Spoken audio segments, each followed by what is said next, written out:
अथ श्रीयोगवासिष्ठे उत्पत्तिप्रकरणे अशीतितमः सर्गः। श्रीवसिष्ठोवाच महानिशि महारण्ये महाराक्षसकन्यया इति प्रोक्ते महाप्रश्ने महामन्त्री गिरं ददौ। मन्त्र्युवाच शृणुतो यदसङ्काशे प्रश्नमेतं भिनद्मिते अनुक्रमात्मकं मत्तं गजेन्द्रमिव केसरी।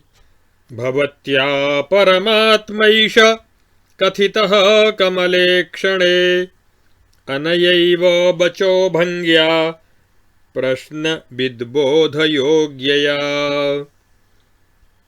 अनाख्यत्वादगम्यत्वान्मनः षष्ठेन्द्रियस्थितेः चिन्मात्रमेव मात्माणुराकाशादपि सूक्ष्मकः।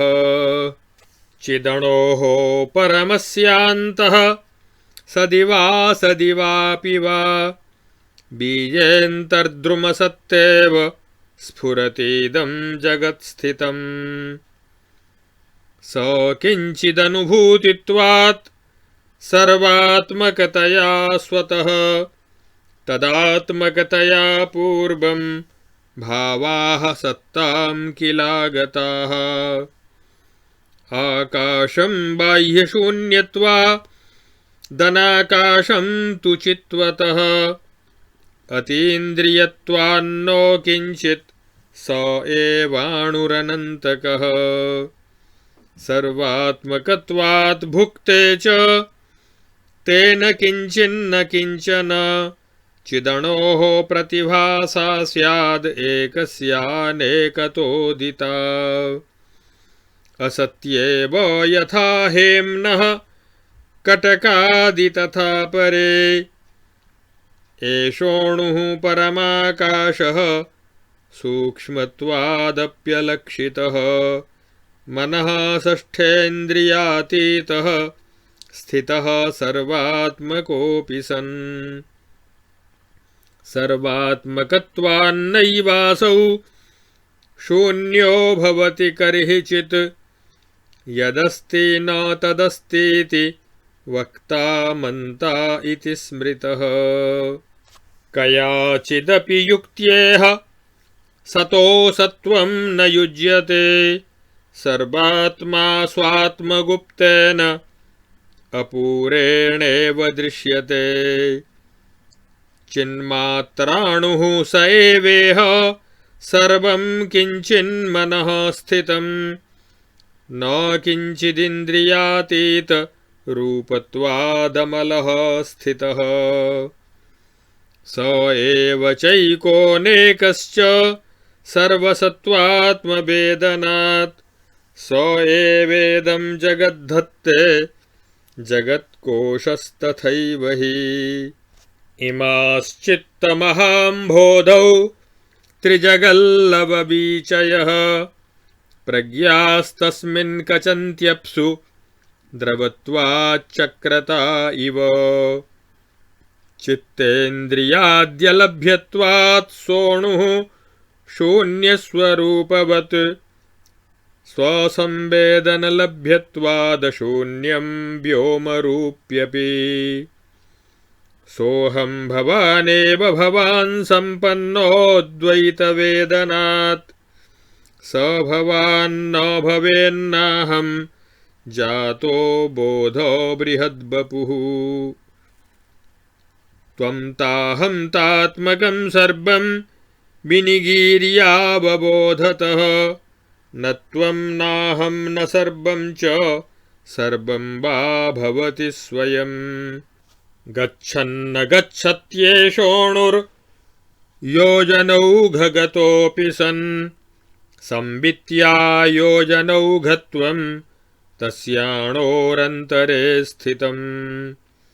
न गच्छत्येष यातोऽपि सम्प्राप्तोऽपि च नागतः स्वसत्ताकाशकोशान्तर्वासित्वाद्देशकालयोः। गम्यं यस्य शरीरस्थं क्व किलासौ प्रयातिः कुचकोटरगः पुत्रः किं मात्रान्यत्र वीक्ष्यते गम्यो यस्य महादेशो यावत् सम्भवमक्षयः अन्तस्थः सर्वकर्तुर्हि स कथं क्वेव गच्छति यथा देशान्तरप्राप्ते कुम्भे वक्त्रसमुद्रिते तदाकाशस्य गमनागमने न तथात्मनः चित्ततास्थाणुता स्वान्तर्यदास्तोऽनुभवात्मिके चेतनस्य जडस्यैव तदासौ द्वयमेव च यदा चेतनपाषाणसत्तैकात्मैकचिद्वपुः तदा चेतन एवासौ पाषाण इव राक्षसी परमव्योम्न्यनाद्यन्ते चिन्मात्र परमात्मना विचित्रं त्रिजगच्चित्रं तेनेदमकृतं कृतं तत्संवित्या बह्निसत्ता तेनात्यक्ता नलाकृतिः सर्वगोप्यदहत्येव स जगद्द्रव्यपावकः प्रज्वलद्भास्वराकारान्निर्मलाद् गगनादपि प्रज्वलच्चेतनैकात्मा तस्मादग्निः स जायते संवेदनाद्यदर्कादि प्रकाशस्य प्रकाशकः न नश्यत्यात्मभारूपो महाकल्पाम्बुदैरपि अनेत्रलभ्योऽनुभवरूपो हृद्गृहदीपकः सर्वसत्ताप्रदोऽनन्तः प्रकाशः परमः स्मृतः प्रवर्तते स्मदालोको मनः षष्ठेन्द्रियातिगात् येनान्तरापि वस्तूनां दृष्टादृश्यचमत्कृतिः लतागुल्माङ्कुरादीना मनक्षाणां च पोषकः उत्सेधवेदनाकारः प्रकाशोऽनुभवात्मकः कालाकाशक्रियासत्ता जगत्तत्रास्ति वेदने स्वामी कर्ता पिता भोक्ता आत्मत्वाच्च न किञ्चन अणुत्वमजहत्सोणुर्जगद्रत्नसमुद्गकः मातृमानप्रमेयात्म जगन्नास्तीति केवले स एव सर्वजगति सर्वत्र कचति स्फुटम् यदा जगत् समुद्गेऽस्मिन् स्तदासौ परमो मणिः दुर्बोधत्वात्तमः सोऽणुश्चिन्मात्रत्वात् प्रकाशदृक् सोऽस्ति संवित्तिरूपत्वादक्षातीतस्तथा न सन् दूरे सोऽनक्षलभ्यत्वाच्चिद्रूपत्वान्न दूरगः सर्वसंवेदनाच्छैलो यसा बेवाणुरेव सन् तत्संवेदनमात्रं यत्तदिदं भासते जगत् न सत्यमस्ति शैलादि तेनाणावेव मेरुता निमेषप्रतिभासो हि निमेष इति कथ्यते कल्पेति प्रतिभासो हि कल्पशब्देन कथ्यते कल्पक्रियाविलासो हि निमेषः प्रतिभासते बहुयोजनकोटिस्थं मनस्येव महापुरम् निमेषजठरे कल्पसम्भवः समुदेतिः महानगरनिर्माणं मुकुरेऽन्तरिवामले निमेषकल्पशैलादि पूरयोजनकोटयः यत्राणावेव विद्यन्ते तत्र द्वैतैक्यते कुतः कृतवान् प्रागिदमहम् इति बुद्धा बुदेतिः क्षणात् सत्यमसत्यं च दृष्टान्तः स्वप्नविभ्रमः दुःखे कालः सुदीर्घो हि सुखे लघुतरः सदा रात्रिर्द्वादश वर्षाणि हरिश्चन्द्रस्य चोदिता निश्चयो य उदेत्यन्तः सत्यात्मा सत्य एव च हेम्नीव कटकादित्वं स एव चितिराजते न निमेषोऽस्ति नो कल्पो नादूरं न च दूरता चिदणुप्रतिभैवैवं स्थितान्यान्यान्यवस्तुवत्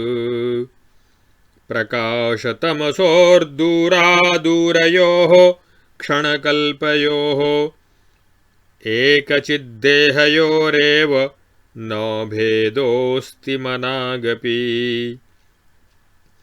प्रत्यक्षमक्षसारत्वादप्रत्यक्षं ततोऽतिगम् दृश्यत्वेनैष बोधेति चेता द्रष्टैव सद्वपुः यावत् कटकसंवित्तिस्तावन्नास्तीव हेमता यावच्च दृश्यतापत्तिस्तावन्नास्तीव सा कला कटकत्वे कृते दृष्टे सुवर्णत्वमिवाततं केवलं निर्मलं शुद्धं ब्रह्मैव परिदृश्यते सर्वत्वादेव सद्रूपो दुर्लक्ष्यत्वादसद्वपुः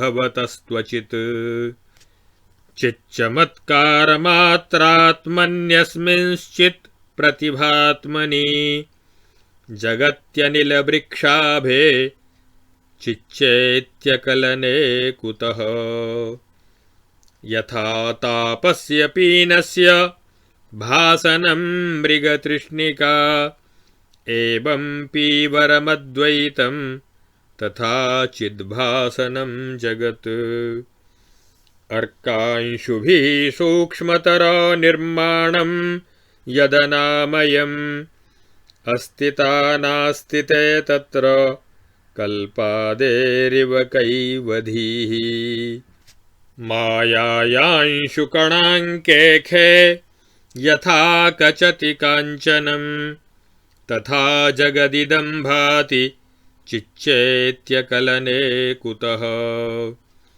स्वप्नगन्धर्वसङ्कल्पनगरे कुड्यवेदनं न सन्नासद्यथा तद्वद् विद्धि दीर्घभ्रमं जगत् तथा चैवं विधन्याय भावनाभ्यासनिर्मलात् चिदाकाशेन निर्याति यथा भूतार्थदर्शिनः न कुड्याकाशयोर्भेदो दृश्यसंवेदनादृते आब्रह्मजीवकलनाद्यद्रूढं रूढमेव च प्रतिभासाच्चिदाकाशे सत्त्वशून्यं भवन्ति ताः प्रचकन्ति ह्यनिर्भाव्याः प्रभापिण्ड इव प्रभाः पृथक्तामतिभासस्य स्वचमत्कारयोगतः सर्वात्मिका हि प्रतिभा परा वृक्षात्मबीजवत् बीजमन्तस्थवृक्षत्वं नाना यथैकदृक् तथा संख्यजगद्ब्रह्म शान्तमाकाशकोशवत् बीजस्यान्तस्थवृक्षस्य व्योमाद्वैता स्थितिर्यथा ब्रह्मणोऽन्तस्थजगतः साक्षित्वाच्चित्स्थितिस्तथा शान्तं समस्तमजमेकमनादिमध्यम् नेहास्ति काचन कलाकलना कथंचित् निर्द्वन्द्वशान्तमतिरेकमनेकमच्छ माभासरूपमजमेकविकासमास्ते। इत्यार्षे श्रीवासिष्ठमहारामायणे मोक्षोपायेषु उत्पत्तिप्रकरणे कर्कट्युपाख्याने प्रश्नभेदनं नाम 80तमः सर्गः। अथ 81तमः सर्गः। राक्षस्युवाच अहोनु परमार्थोक्तिः पावनी तव मन्त्रिणः राजा राजीवपत्राक्ष इदानीमेव भाषताम्। राजोवाच जागतप्रत्यया भावो यस्याहुः प्रत्ययं परम् सर्वसङ्कल्पसन्न्यासश्चेतसा यत्परिग्रहः यत्सङ्कोचविकासाभ्यां जगत्प्रलयसृष्टयः निष्ठा वेदान्तवाक्यानामथ वाचामगोचरः कोटिद्वयान्तरालस्थं मध्ये कोटिद्वयीमयम् यस्य चित्तमयी लीला जगदेतच्चराचरम् यस्य विश्वात्मकत्वेऽपि खण्ड्यते नैकपिण्डता सन्मात्रं तत्त्वया भद्रे कथ्यते ब्रह्म शाश्वतम्। एषोऽणुर्वेदनाद्वायुः स्वभ्रान्तिर्दृगदृश्यत अतो न किञ्चिद्वायुवादि केवलं शुद्धचेतनम्। शब्दसंवेदनाच्छब्दः शब्दस्य भ्रान्तिदर्शनम् ततोऽत्र शब्दशब्दार्थ दृष्टेर्दूरतरं गतः।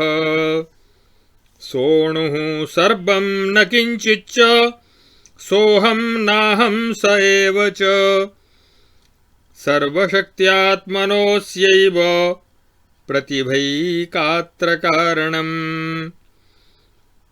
आत्मा यत्नशतप्राप्यो लब्धेऽस्मिन्न च किञ्चन लब्धं भवति तच्चैतत्परमं वा न किञ्चन। तावज्जन्म बसन्तेषु संसृतिव्रततिश्चिरम् विकसत्युजितो यावन्न बोधो मूलकाशकृत्।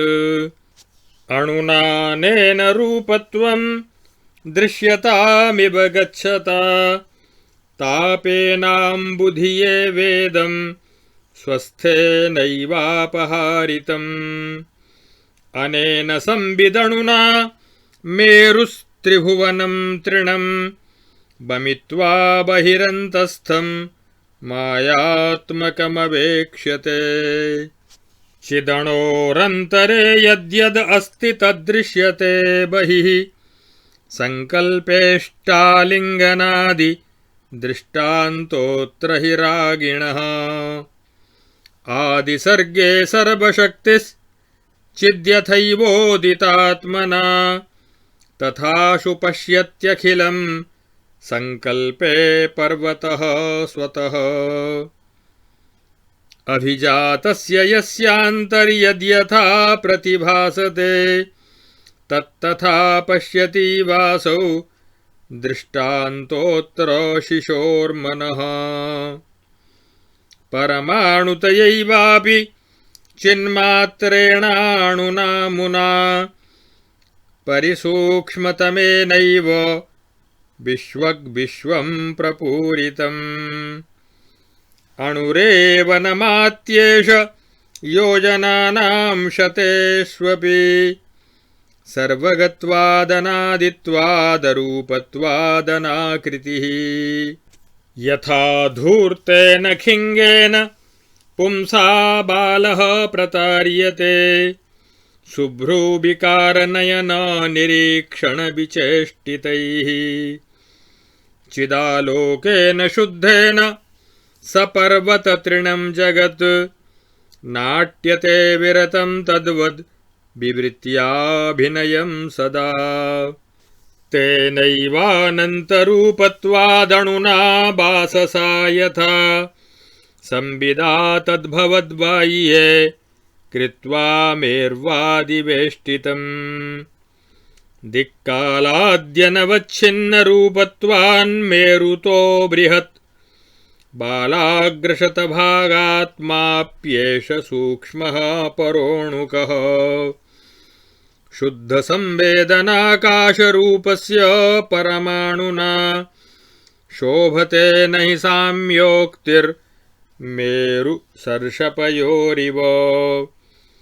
मायाकलापिनाणुत्वं निर्माय परमात्मनि हेम्नीव कटकत्वेन नानात्र समता भवेत् प्रकटोनेन दीपेन प्रकाशोऽनुभवात्मना स्वसत्तानाशपूर्वो हि विनानेन भवेत् ततः यदि सूर्यादिकं सर्वं जगदेकं जडं भवेत् ततः किमात्मकं रूपं प्रकाशः स्यात् क्व बाथ किम् शुद्धसन्मात्रचित्वं यत् स्वतः स्वात्मनि संस्थितं तदेतदणुना तेजो दृष्टं बहिरवस्थितम् तेजांस्यर्केन्दुबह्नीनां न भिन्नानि तमोघनात् एतावानेव भेदोऽस्ति यद्वर्णे शौक्ल्य कृष्णते यादृक्कज्जलनीहारे मेघनीहारयोर्भवेत् तादृक् प्रकाश तमसोर्भेदो नेति तयोः स्थितिः जडयोरुपलम्भाय चिदादित्यः किलैतयोः यदा तपति तेनैते लब्धसत्तैकतां गते तपत्येकश्चिदादित्यो रात्रिं दिवमतन्द्रितः अन्तर्बहिः शिलाद्यन्तरप्यनस्तमयोदयः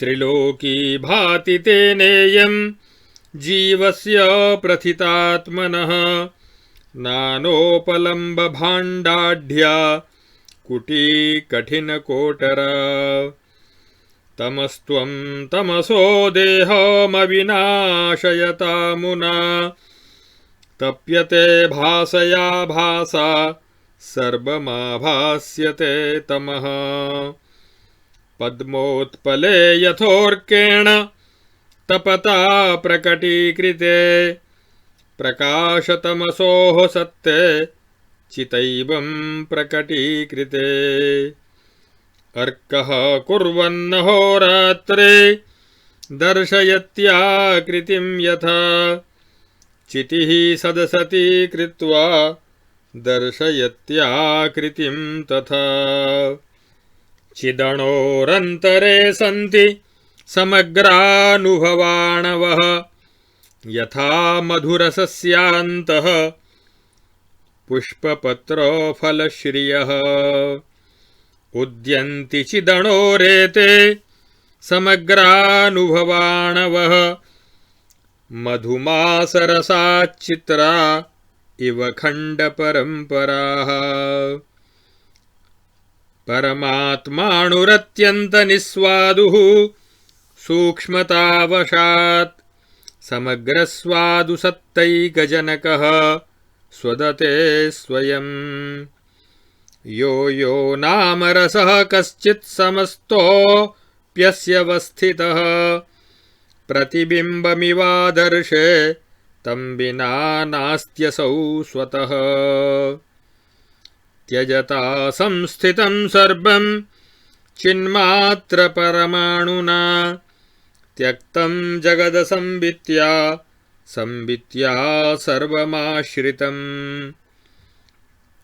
अशक्तया स्वात्मगुप्तौ सर्वमाच्छादितं जगत् चित्ताणुतामेव परां सम्प्रसार्य बितानवत् आत्मगुप्तौ न शक्नोति परमात्माम्बराकृतिः मनागपि क्षणमपि गजो दूर्भावने यथा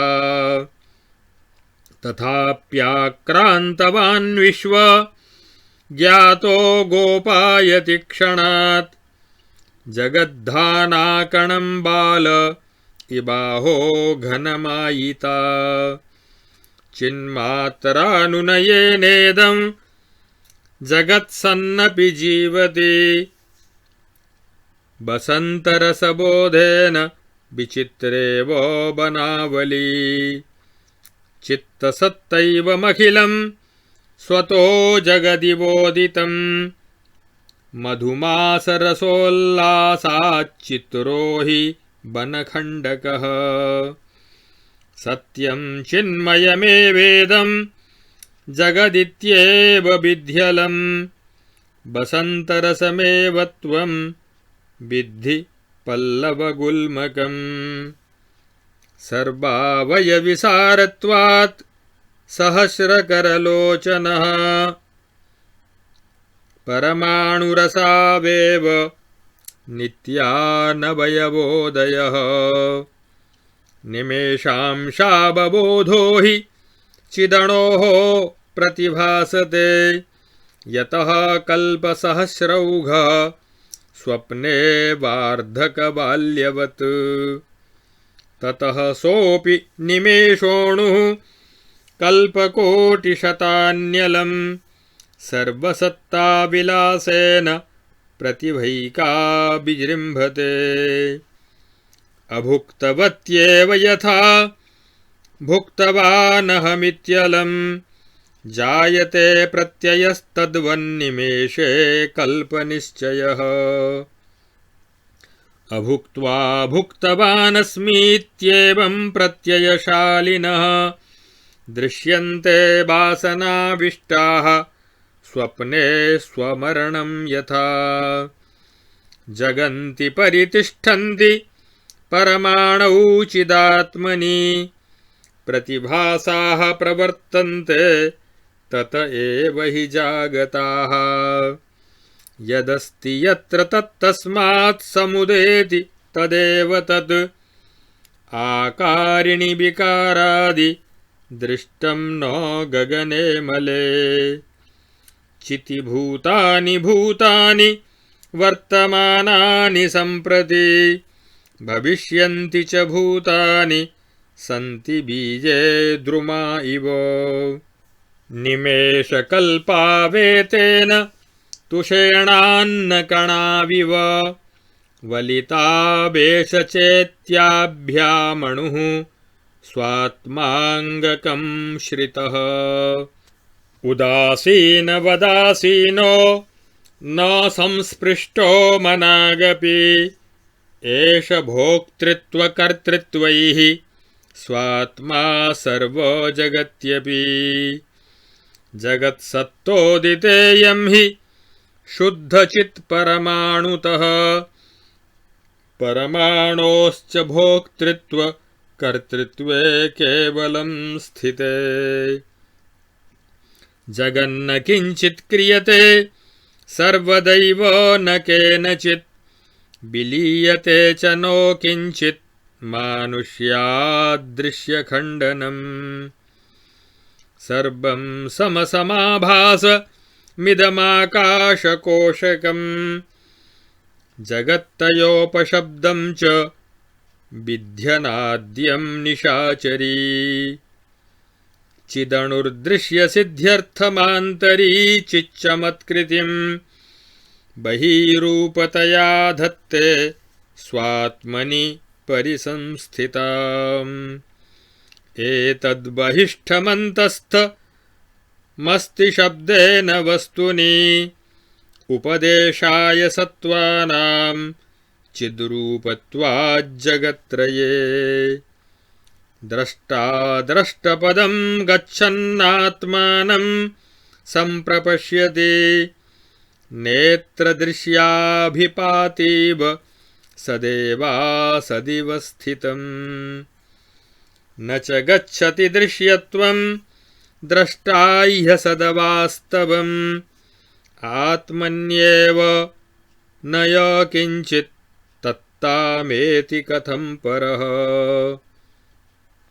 दृगेव लोचने सा च वासनान्तं निजं वपुः बहिरूपतया दृश्यं कृत्वा द्रष्टृतयोदिता न विना द्रष्टतामस्ति दृश्यसत्ता कथञ्चन पितृतेव विना पुत्रं द्वितेवैक्यपदं विना द्रष्टैव दृश्यतामेति न द्रष्टृत्वं विनास्ति तद् विना पित्रेव तनयो विना भोक्त्रेव भोग्यता द्रष्टुर्दृश्यविनिर्माणे चित्वादस्त्वेव शक्तता कनकस्यावदातस्य कटकादिकृताविव दृश्यस्य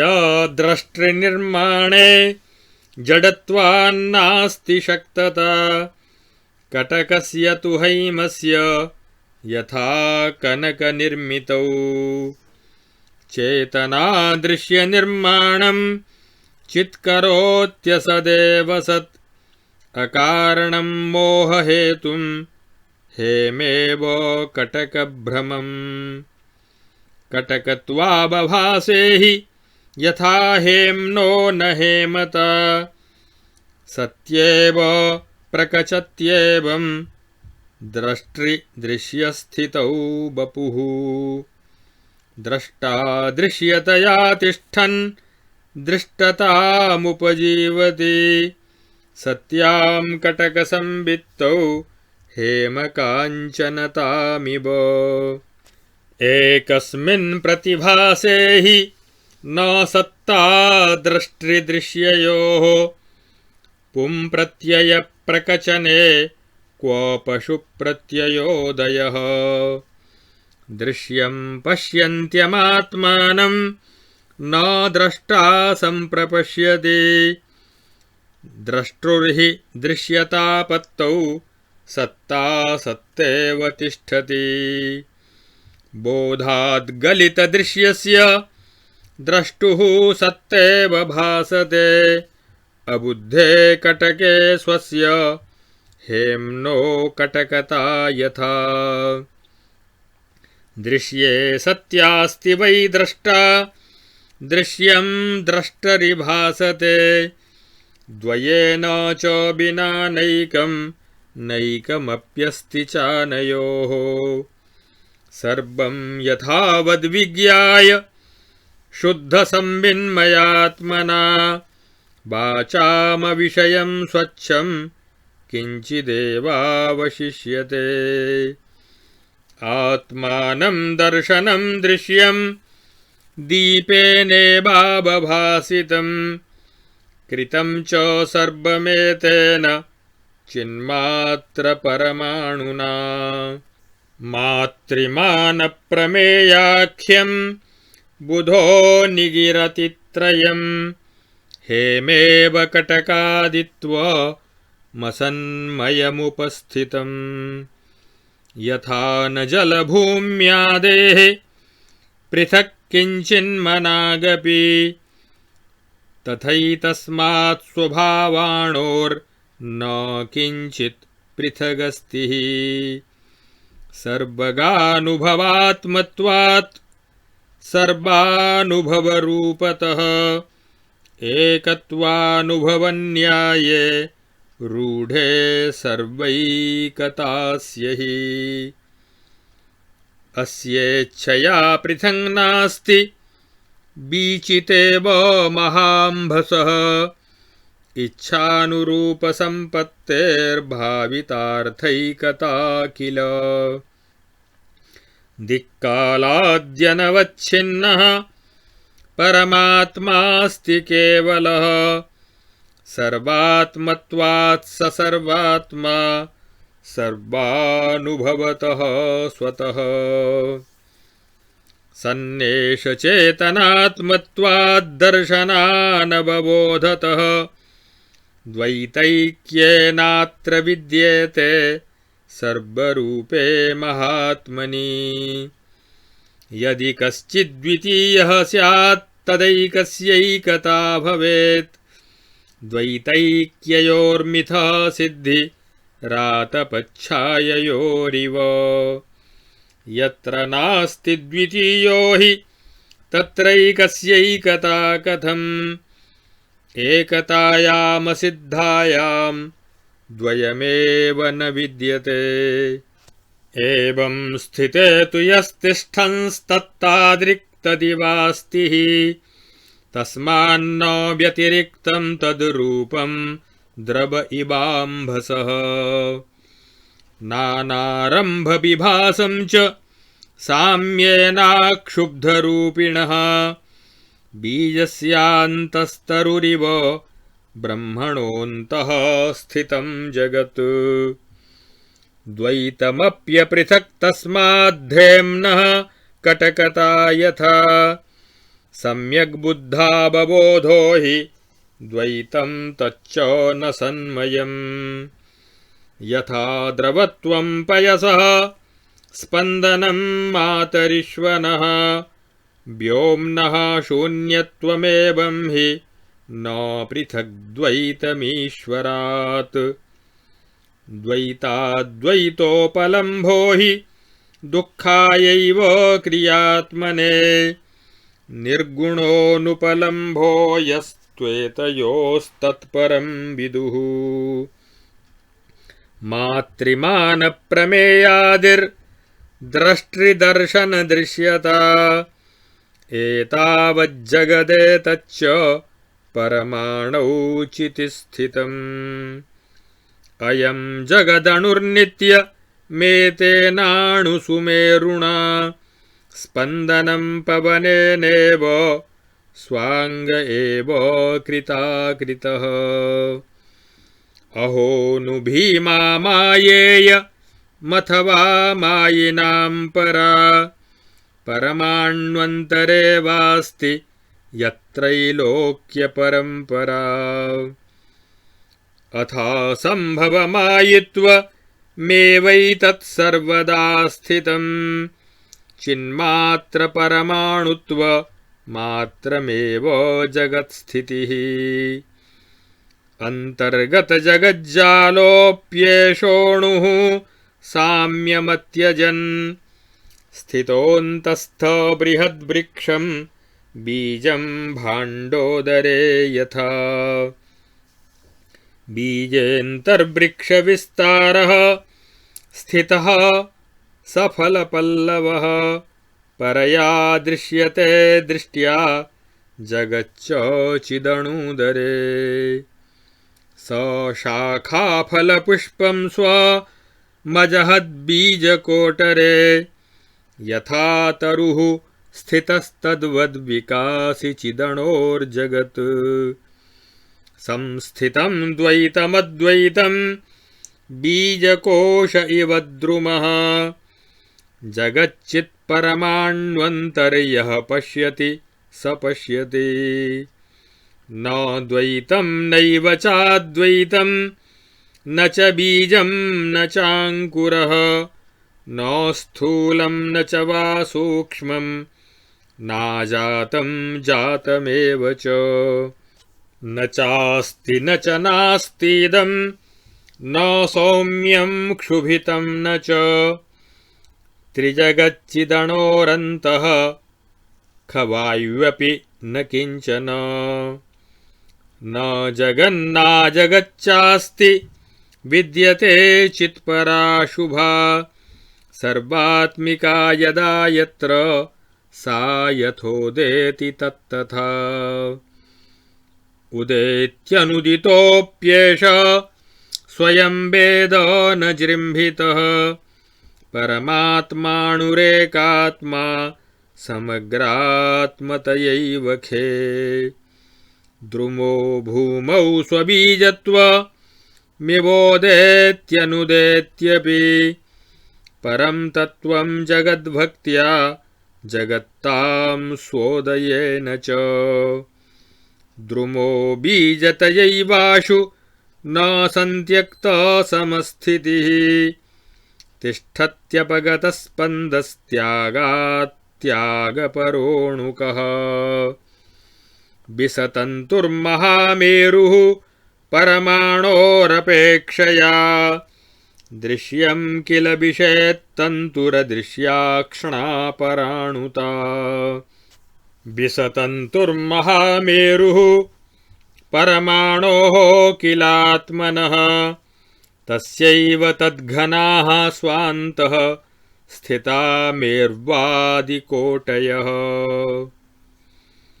एकेन तेन महता परमाणुना च व्याप्तं ततं विरचितं जनितं कृतं च दृश्यं प्रपञ्चरचितं नभसेव विश्वं शून्यत्वमच्छमभितः परिलब्धमेव द्वैतेन सुन्दरतरं स्वमनुज्झितेन रूपं सुषुप्तसदृशेन यथावबोधात् ऐक्यं गतं स्थितिगमागममुक्तमेव मित्थं स्थितं तनुजगत्परमार्थपिण्डः इत्यार्षे श्रीवासिष्ठमहारामायणे वाल्मीकीये उत्पत्तिप्रकरणे कर्कट्युपाख्याने परमार्थपिण्डीकरणं नाम 81तमः सर्गः। अथ 82तमः सर्गः। श्रीवसिष्ठोवाच इति राजमुखाच्छ्रुत्वा कर्कटी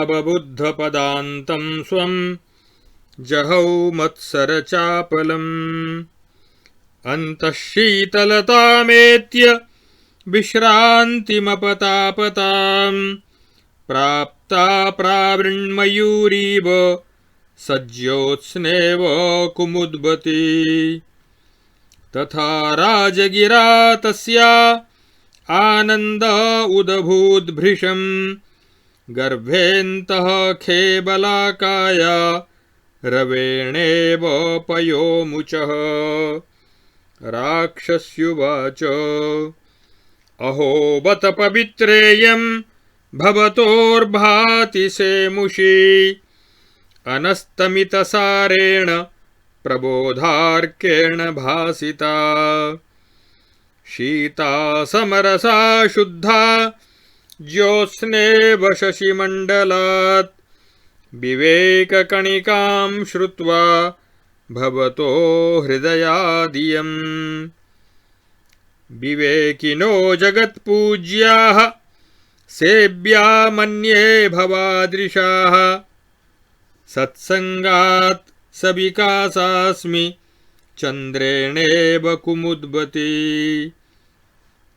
सौरभं कुसुमासङ्गादेव सत्सङ्गमाच्छुभम् वर्तते ह्यर्कसम्पर्काद्विकासोऽम्बुरुहामिव महतामेव सम्पर्कात् पुनर्दुःखं न बाधते को हि दीपशिखाहस्तस्तमसा परिभूयते मयेमौ जङ्गलप्राप्तौ भवन्तौ भूमिभास्करौ पूजनीयावतः शीघ्र मीहितं कथ्यतां शुभम् राजोवाच अस्मिन् जनपदे रक्षः कुलकाननमञ्जरी जनस्य बाधतेऽत्यन्तं सदा हृदयशूलनम् यतः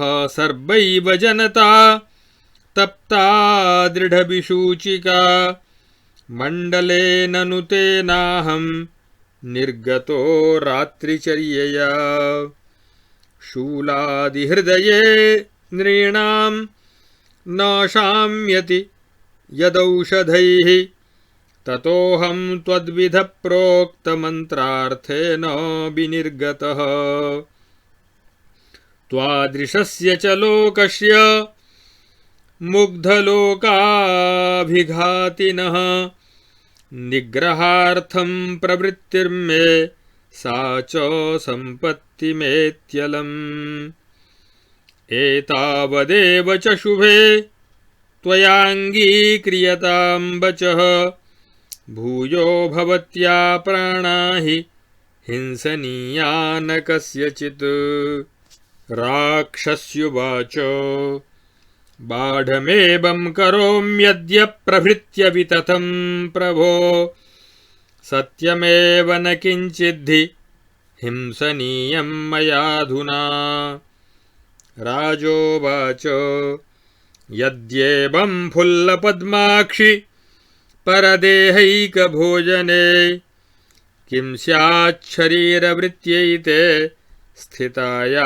मत्समीहिते राक्षस्युवाच षड्भिर्मासैर्गिरौ राजन् प्रबुद्धायाः समाधितः जाता भोजनसङ्कल्पाद् भोजनेच्छेयमद्य मे इदानीं शिखरं गत्वा तदेव ध्याननिश्चला यावदिच्छं सुखेनासे सजीवा शालभञ्जिका आमृतिं धारणां बद्ध्वा धारयामि शरीरगं यथेच्छमथ कालेन त्यक्ष्यामीति मतिर्मम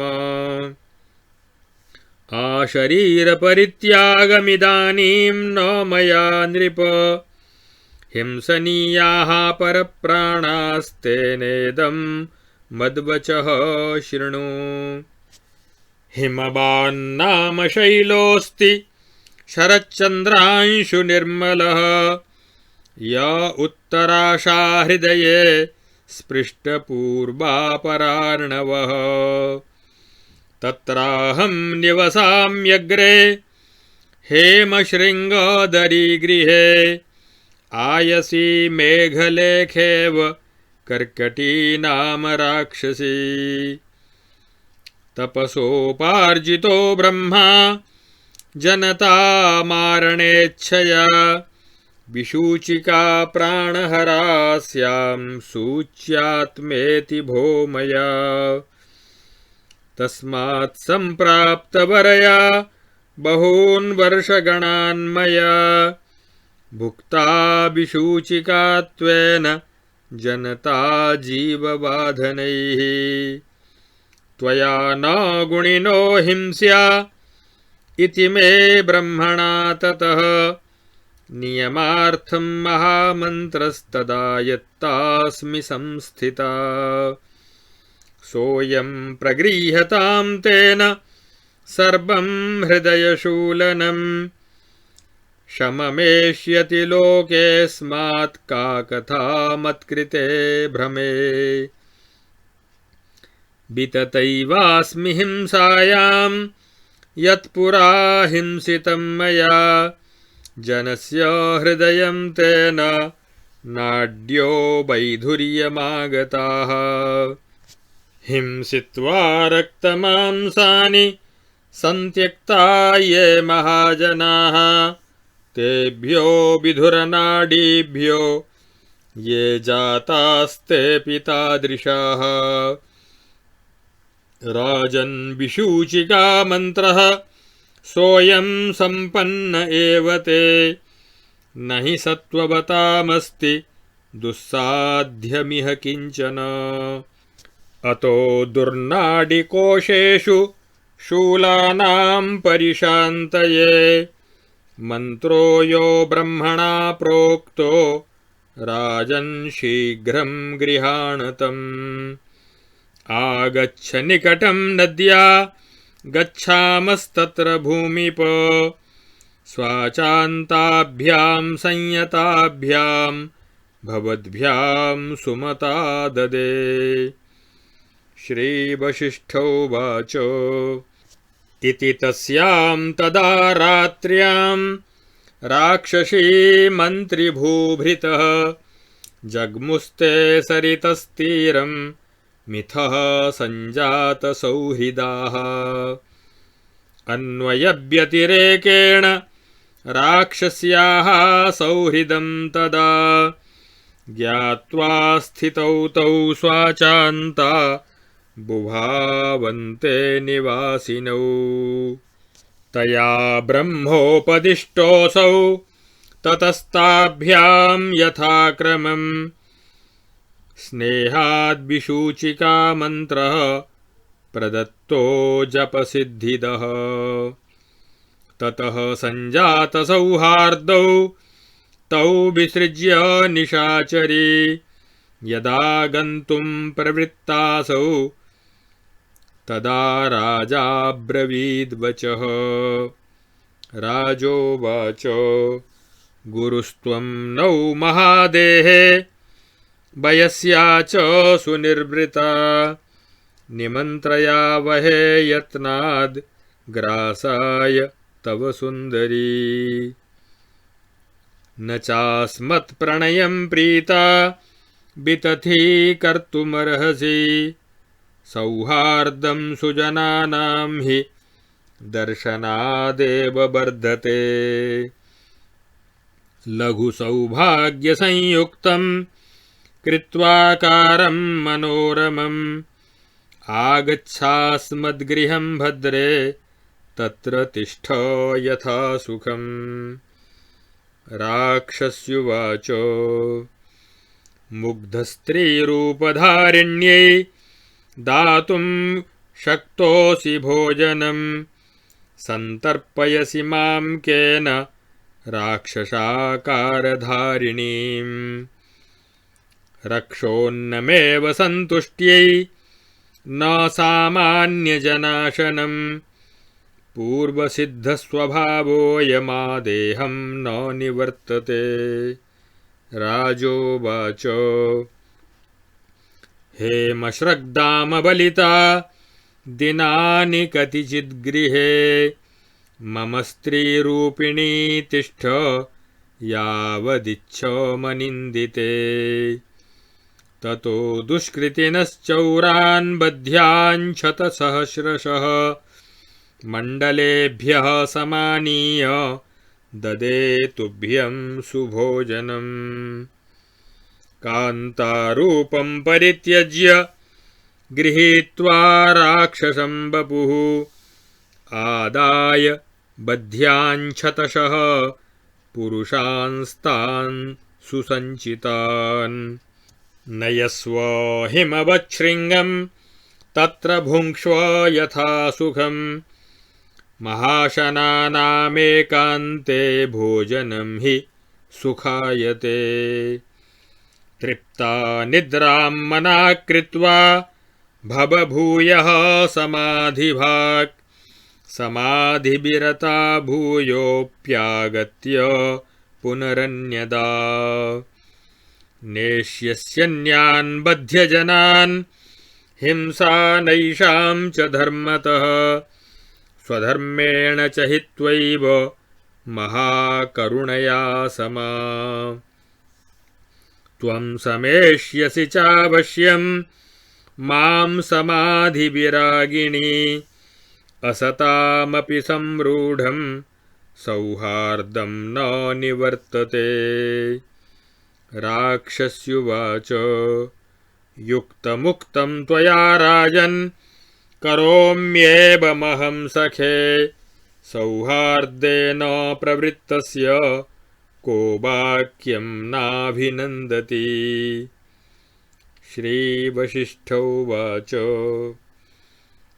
इत्युक्त्वा राक्षसी तत्र सम्पन्ना सुविलासिनी हारकेयूरकटक पट्टश्रग्दामधारिणी राजन्नागच्छ गच्छाम इत्युक्त्वा भूपमन्त्रिणौ अग्रे गन्तुं प्रवृत्तौ तौ रात्राबनुससारसा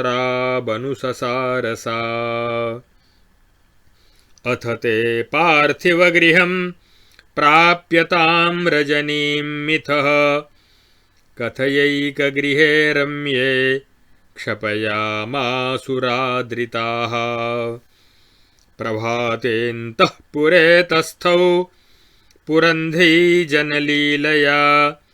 राक्षसी मन्त्रिराजानौ स्वव्यापारौ बभूवतुः ततो दिवसषट्केन सञ्चितानि महीभृता नृपः परपुरेभ्योऽपि स्वमण्डलगणात्तथा त्रीणि वध्यसहस्राणि तानि तस्यै तदा ददौ सा बभूव निशाकाले सैवोग्रा कृष्णराक्षसी तानि वध्यसहस्राणि जग्राहमुखमण्डले धारानिकरजालानि मेघमालेव कोटरे ययौ राजानमापृच्छ्य तदेव हिमवच्छिरः दरिद्रालब्धहेमेव गृहेषूग्रशरीरिणी तत्र तृप्ता भृशं भुक्त्वा सुखं सुप्त्वा दिनत्रयम् आसीत् प्रबोध सुस्वस्था सा समाधिमतिः पुनः पञ्चभिर्वा चतुर्भिर्वा वर्षैः सा सम्प्रबुध्यते तत्ततो मण्डलं याति तेन राजसभाजने तत्र विश्रम्भगर्भाभिः कथाभिः कञ्चिदेव सा स्थित्वा कालं गृहीत्वा तान् बध्यान् स्वास्पदमेत्यथ जीवन्मुक्ततयैवमेव विपिने साद्यापि रक्षोऽङ्गना तस्मिन्नेव गिरौ स्थिता विचलितध्यानैकतानाशया तस्मिन् राजनिशान्तिमागतवती त्यक्तैषणेनात्मना तद्राष्ट्राधिपसौहृदैः स्वकवला नास्वादयन्ती चिरम्। इत्यार्षे श्रीवासिष्ठमहारामायणे मोक्षोपाये उत्पत्तिप्रकरणे कर्कट्युपाख्याने राक्षसी सौहार्दं नाम 200तमः सर्गः। अथ 300तमः सर्गः। श्रीवसिष्ठोवाच किरातमण्डले तस्मिन् ये भवन्ति महीभृतः तैस्तैः सह परा मैत्री तस्याः समभिजायते सर्वास्तत्र महोत्पातान् पिशाचादिभयान्यपि रोगांश्च योगसंसिद्धा निवारयति राक्षसी बहुवर्षगणेनैषा ध्यानाद्विरतिमागता तत्रागत्य समस्तांस्तान् बध्यान् जन्तून् सुसञ्चितान् अद्यापि तत्र ये बध्यास्ते तदर्थं महीभुजा नीयन्ते मित्रसन्माने के हि नाध्यवसायिनः तस्यां ध्याननिषण्णायां किरातजनमण्डले अनायान्त्यां चिरं कालं जनैर्दोषप्रशान्तये सा देवी कंदरा नाम्नी मंगलेतरनामिका संप्रतिष्ठापिता मूर्त्या पुरे गगनकोटरे। ततः प्रभृति तत्रत्यो यो यो भवति भूमिपः स कंदरां भगवतीं प्रतिष्ठापयति स्वयं। यः कंदरा प्रतिष्ठां च न करोति नृपाधमः तस्योपतापनिचयाः प्रजा निघ्नन्ति यत्नतः। तत्पूजनादवाप्नोति जनस्तन्निखिलं फलं स्ववासनावशोच्छूनमनर्थं यात्यपूजनात्। बध्यलोकोपहारेण सा देवी परिपूज्यते प्रतिमा सा स्थिताद्यापि चित्रस्था फलदायिनी। सकलकोमलमङ्गलकारिणी कवलिताखिलबध्यमहाजना जयति सात्र किरातजनास्पदे परमबोधवती चिरदेवता। इत्यार्षे श्री वासिष्ठ महारामायणे वाल्मीकीये उत्पत्ति प्रकरणे कर्कट्युपाख्याने कंदरापूजनं नाम 83तमः सर्गः। अब योग वासिष्ठ महारामायण के उत्पत्ति प्रकरण के 80, 81, 82 और 83वें सर्ग का संक्षिप्त विवरण करते हैं। इसमें परमात्म सत्ता का विवेचन और बीज में वृक्ष की भांति परमात्मा में जगत की त्रैकालिक स्थिति का निरूपण तथा ब्रह्म से पृथक जगत की कोई सत्ता नहीं है, इसका प्रतिपादन किया गया है। श्री वशिष्ठ जी कहते हैं, हे रघुनंदन, नाम रहित तथा मन और नेत्र आदि 6 ज्ञानेंद्रियों से अगम्य होने के कारण आकाश से भी परम सूक्ष्म चिन्मात्र परमात्मा ही अणु शब्द से कहा गया है। अणु के भी अणु सच्चिदानंद घन परमात्मा के अंदर अज्ञानियों की दृष्टि से सत के जैसा और ज्ञानियों की दृष्टि से असत के जैसा स्थित हुआ यह जगत बीज के भीतर वृक्ष की सत्ता के समान स्फुरित होता है।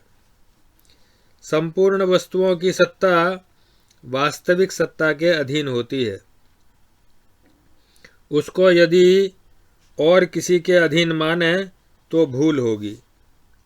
अतः स्वतः सिद्ध वास्तविक सत्ता से ही सबकी सत्ता है। यह परम आकाश रूपी परमात्मा सूक्ष्म होने के कारण नेत्रेंद्रिय का विषय नहीं है। सर्वात्मक होता हुआ भी वह मन सहित 5 इंद्रियों से अतीत होकर स्थित है। अतः अणु का भी अणु है। सर्वात्मक होने के कारण ही वह कभी शून्य नहीं हो सकता, क्योंकि वह है और नहीं है ऐसा कहने और मनन करने वाला पुरुष आत्मा ही तो है।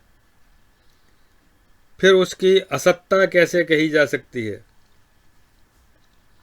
किसी भी युक्ति से यहाँ सत वस्तु की असत्ता सिद्ध नहीं की जा सकती।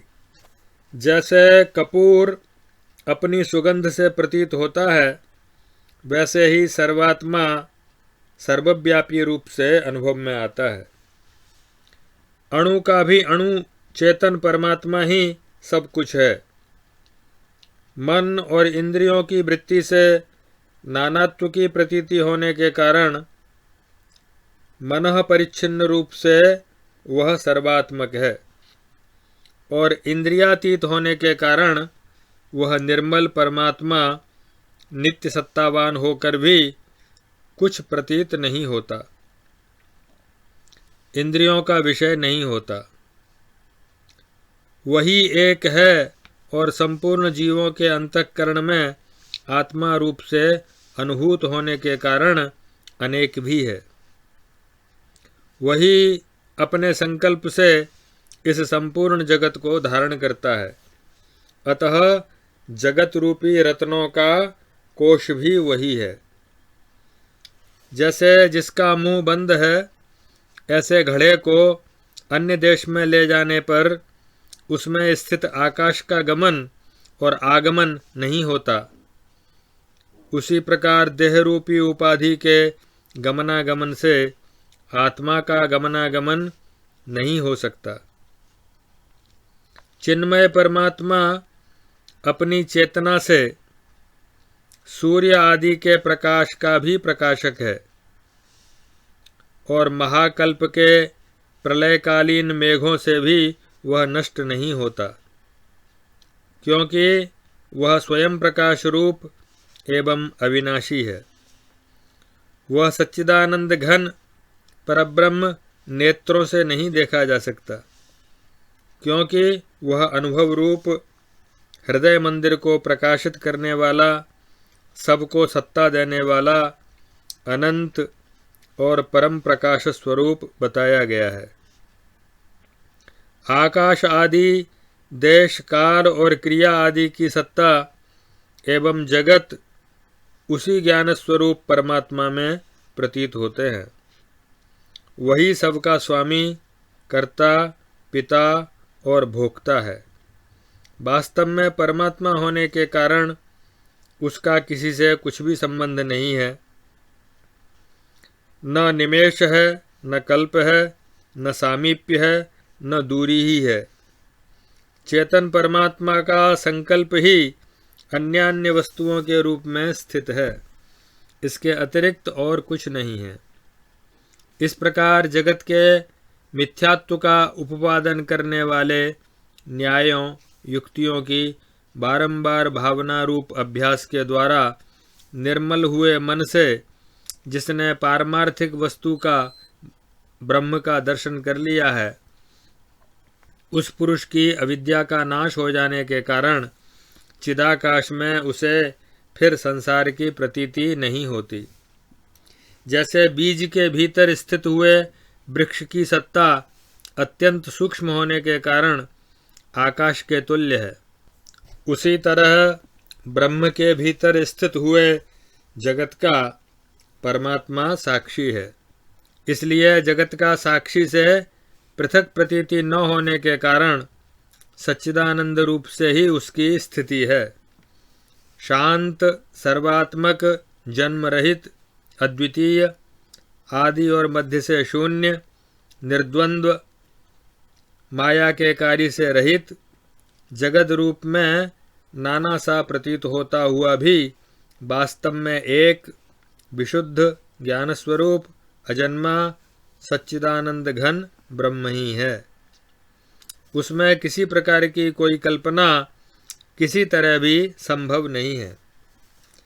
जगत की प्रतीति का अभाव ही जिस परमात्मा के स्वरूप का परम अनुभव है, संपूर्ण संकल्पों का त्याग ही जिसके द्वारा जिसका संग्रह चिंतन है, जिसके संकोच से संसार का प्रलय और विकास से उसकी सृष्टि होती है, जो वेदांत वाक्यों का परम तात्पर्य एवं वाणी का अविषय है, यह चराचर जगत जिसकी चिन्मयी लीला है तथा विश्वरूप होने पर भी जिसकी अखंडता कभी खंडित नहीं होती, वही सन्मात्र शाश्वत ब्रह्म कहा गया है।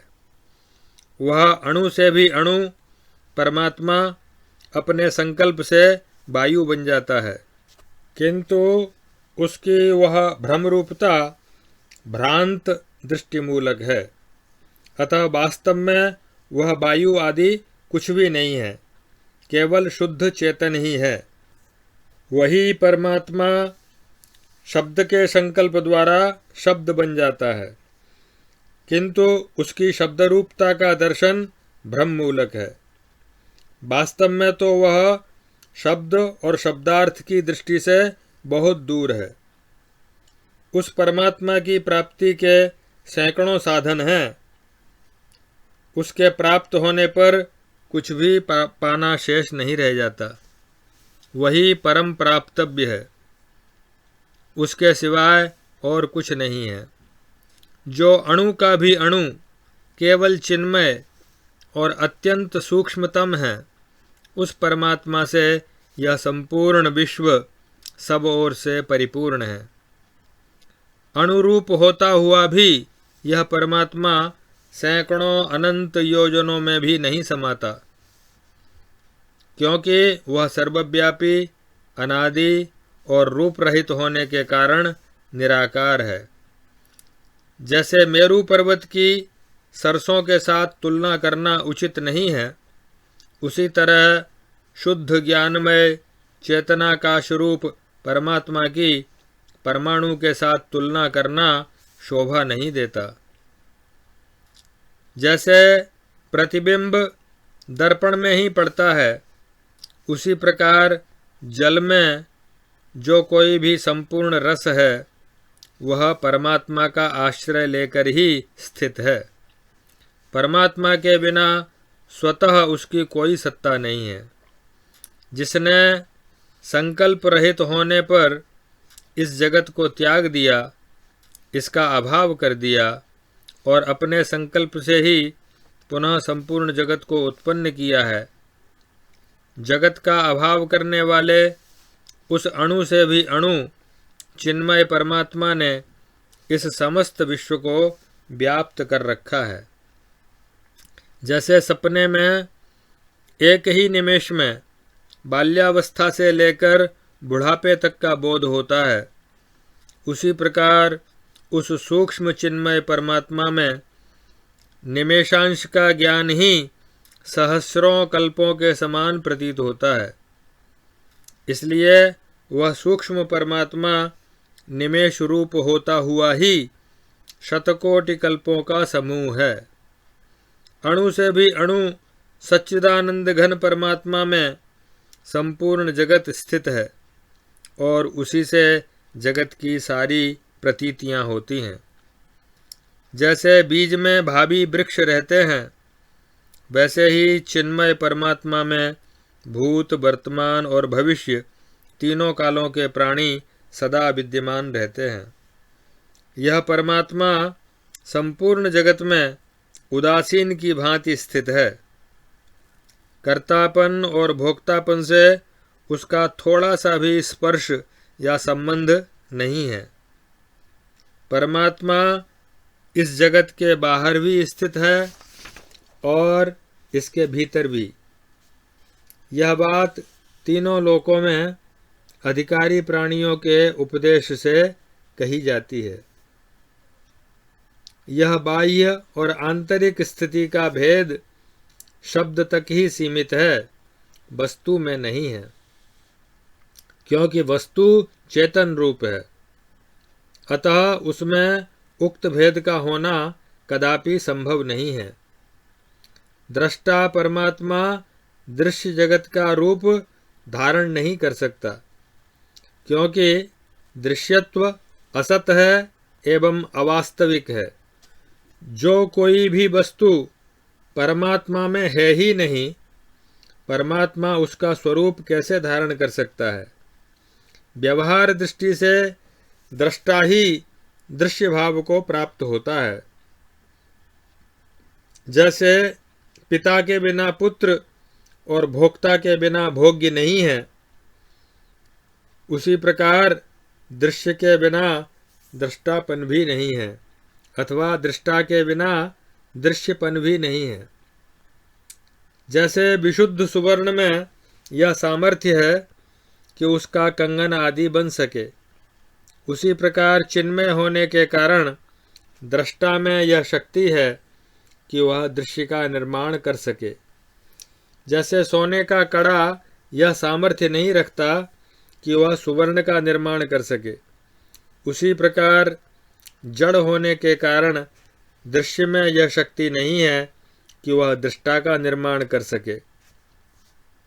जैसे सुवर्ण कंगन के भ्रम को उत्पन्न करता है, उसी प्रकार चिन्मय परमात्मा दृश्य का निर्माण करता है। उक्त दृश्य असत होता हुआ भी अज्ञानवश सत जैसा प्रतीत होता है। दृश्य अज्ञान मात्र से उत्पन्न है। जब तक कारणभूत अज्ञान रहता है तभी तक उसकी स्थिति रहती है। जैसे कड़े और कंगन आदि की प्रतीति के समय सुवर्ण की सुवर्णता सत्य होने पर भी स्फुट रूप से स्फुरित नहीं होती, क्योंकि मूढ़ पुरुष की बुद्धि उक्त आभूषण के नाम रूप में ही उलझी रहती है। उसी प्रकार दृष्टा के दृश्य रूप में स्थित होने पर उसके वास्तविक स्वरूप की स्फूर्ति नहीं होती। जैसे कंगन के रूप में प्राप्त होने पर सुवर्ण अपनी पूर्व सिद्ध सुवर्णता को लक्ष्य कराता है, वैसे ही दृश्य रूप में स्थित होता हुआ भी दृष्टा अपने दृष्टापन को लक्षित कराता है। दृष्टा जब अज्ञानवश अपने को दृश्य रूप में देखता है तब अपने वास्तविक स्वरूप को नहीं देख पाता। दृष्टा में दृश्यत्व की प्राप्ति होने पर उसकी सत्ता भी असत्ता जैसी ही हो जाती है, अर्थात वह सद्रूप होने पर भी असत सा भासित होने लगता है। परंतु जब ज्ञान से दृश्य गलित हो जाता है तब केवल दृष्टा की ही सत्ता रह जाती है। जैसे कड़े और कंगन को गला देने पर जब उसके नाम रूप की प्रतीति नहीं रहती तब केवल सुवर्ण की सुवर्णता ही रह जाती है। जैसे जल, भूमि आदि 5 भूतों से भौतिक पदार्थ तनिक भी पृथक नहीं है, उसी प्रकार इस स्वभाव सिद्ध परमात्मा रूप अणु से कुछ भी पृथक नहीं है। परमात्मा सर्वव्यापी अनुभव रूप है तथा सबका अनुभव भी उसी का स्वरूप है। अतः एकत्व के यथार्थ अनुभव की युक्ति जब सुदृढ़ हो जाती है तब इस परमात्मा की सबके साथ एकता समझ में आ जाती है। परमात्मा दिशा काल आदि से सीमित नहीं है, वह एकमात्र अद्वितीय है। सबका आत्मा होने के कारण सबसे अभिन्न है। स्वतः तो वह सर्वानुभव रूप ही है, जड़ नहीं है।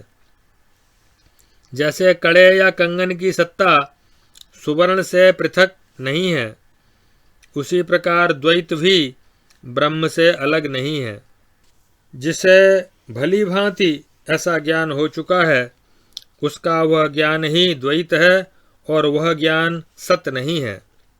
जैसे जल की द्रवता जल से, वायु का स्पंदन वायु से तथा आकाश की शून्यता आकाश से अलग नहीं है, वैसे ही द्वैत परमात्मा से पृथक नहीं है।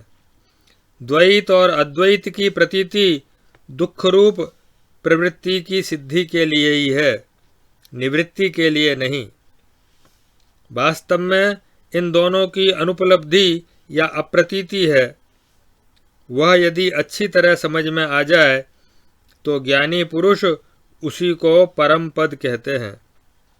प्रमाता, प्रमाण और प्रमेय, रूप तथा दृष्टा, दर्शन और दृश्य रूप जो यह संपूर्ण जगत है वह अणु से भी अणु चेतन परमात्मा के स्वरूप में ही स्थित है।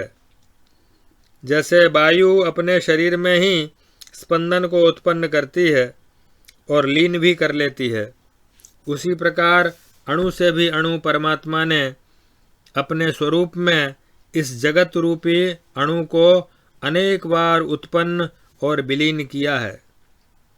जैसे बीज के भीतर फल और पल्लवों सहित समूचे वृक्ष का विस्तार निहित है और वह अत्यंत सूक्ष्म दृष्टि से देखा जा सकता है, उसी तरह चेतन परमात्मा में अनेक शाखा प्रशाखाओं से युक्त जगत स्थित है और वह परमार्थ दृष्टि से उन्हीं में देखने में आता है। इसलिए जगत वास्तव में परमात्मा से अभिन्न नहीं है। जैसे बीज के भीतर अपने शाखा, मूल, फल आदि का त्याग न करता हुआ वृक्ष स्थित है, वैसे ही चेतन परमात्मा में यह शाखा प्रशाखाओं सहित विशाल जगत रूपी वृक्ष विद्यमान है। जैसे बीज के भीतर वृक्ष है, उसी प्रकार चेतन परमात्मा के भीतर स्थित हुए द्वैत रूप जगत को जो अद्वैत देखता है, उसी का देखना तत्वदर्शन है। वास्तव में न तो द्वैत है और न अद्वैत, न बीज है न अंकुर, न स्थूल है न सूक्ष्म, न जात है न अजात, न सत्ता है न असत्ता, और न यह सौम्य है और न क्षुब्ध। उस चेतन परमात्मा के भीतर तीनों लोक, आकाश और वायु आदि भी कुछ नहीं है। न जगत है और न उसका अभाव है। केवल एक सर्वोत्कृष्ट उत्तम चेतन परमात्मा ही है। इत्यार्षे वासिष्ठ महारामायणे वाल्मीकीये देवदूतोक्ते मोक्षोपाये उत्पत्ति प्रकरणे भाषानुवादे कर्कट्युपाख्याने कंदरापूजनं नाम 83तमः सर्गः।